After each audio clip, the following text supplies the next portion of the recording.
Hey everyone, Paul and Michal here, and we're here to give you 5 tips on how to start camping on a budget. Now these are some rough guidelines that we've followed that have allowed us to enjoy our number one hobby over the better part of the last 10 years. Over the years, we've had several people ask us how to get started camping, only then to end up having to question the expense of having to get started with camping. And seeing how much new gear can cost, we can really sympathize. But we didn't really start out with thousands of dollars worth of gear or even hundreds of dollars worth of gear.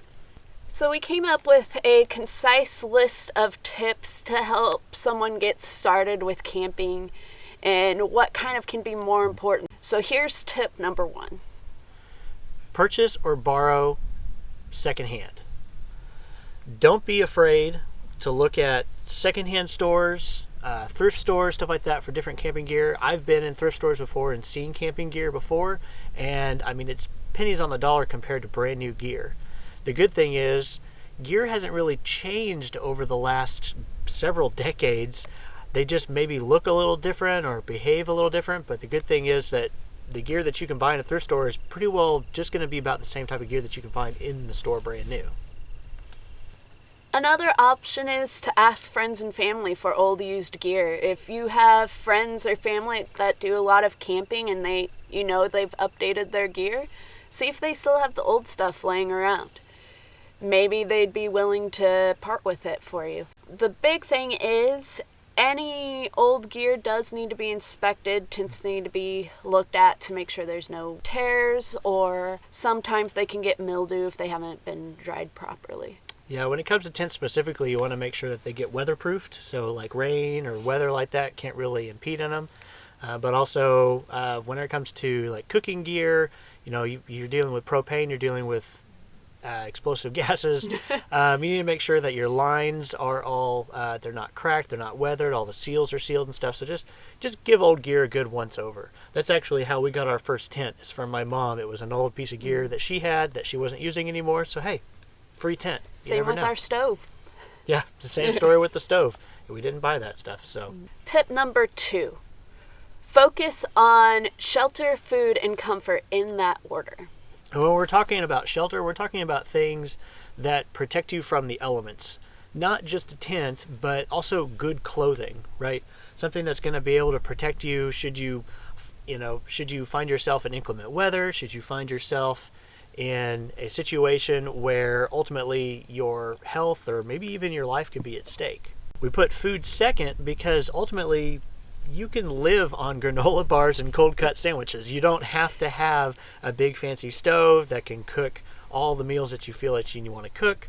It's really not a necessity, it's more of a luxury. And whenever it comes to comfort, a lot of people who don't really get out and camp a whole lot, a lot of people who maybe aren't used to doing that, may find themselves saying, well, if I'm going to be outdoors all the time, I'm going to make sure I'm comfortable. And that's great. We totally understand that. It makes absolute sense that you'd want to be comfortable in an area that you're not used to being in necessarily. But ultimately, no matter how comfortable your pillows are, your blankets are, or that big cushy chair that you bring to camp, if you don't have the proper type of shelter to protect you from the elements, that comfort doesn't mean anything. So that's why we kind of put it last. So focus on those 3 things in that order: shelter, then food, then comfort. That brings us on to point number 3, and that's to be realistic about the gear that you purchase or that you bring to camp. There's always this cool new gear that does something so much easier or so much better than old gear that's out there, but a lot of times this cool new gear is way too expensive and only does one thing. So sometimes it's just better to have the cheaper options that have multiple things that they can do. Yeah, that's actually a super good point. Stick to gear that has multiple uses as opposed to a single use. We've gone through all of our stuff several times pulling out those single-use items that we've actually saved a lot of weight and a lot of space with gear that we bought that we just thought, this is really awesome, but no, we don't really need it because this other thing does that and some. So don't get sucked into the hype of you need more and more gear every time to actually enjoy yourself. And don't get sucked into the hype of gear that looks really cool, but it's also really expensive. Mm-hmm. Most of the time, it's not necessary at all. So tip number 4 is pretty simple, and that's just to be patient. Unless you're someone who has money that you can just throw around, it's just best to just slowly work your way into it. Get the stuff you absolutely need. Some of the stuff you can just wait on. It's fine. It took us a long time to get to where we are. It took us almost 10 years to get all the equipment that we have. And rounding it out with tip number 5, probably the single most important tip of all of these, that is to just get out there. Get out and experience the outdoors. Get out and go camping, go hiking.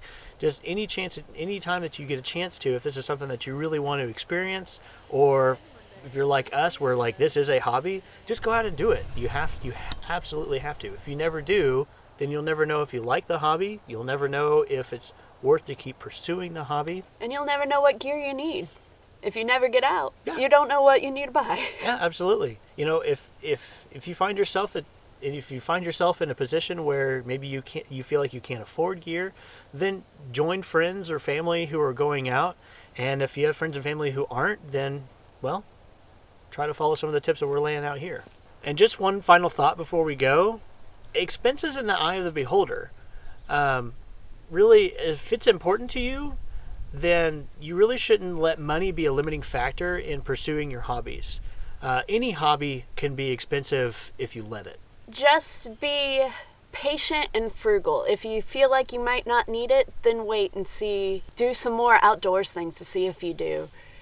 You don't need everything to start with, and you'll get there eventually.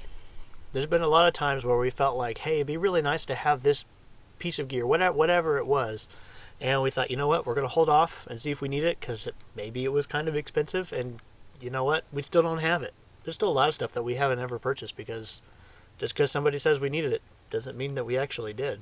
No. So, well, and with that, that's what we have for you. 5 tips on how to get camping on a budget.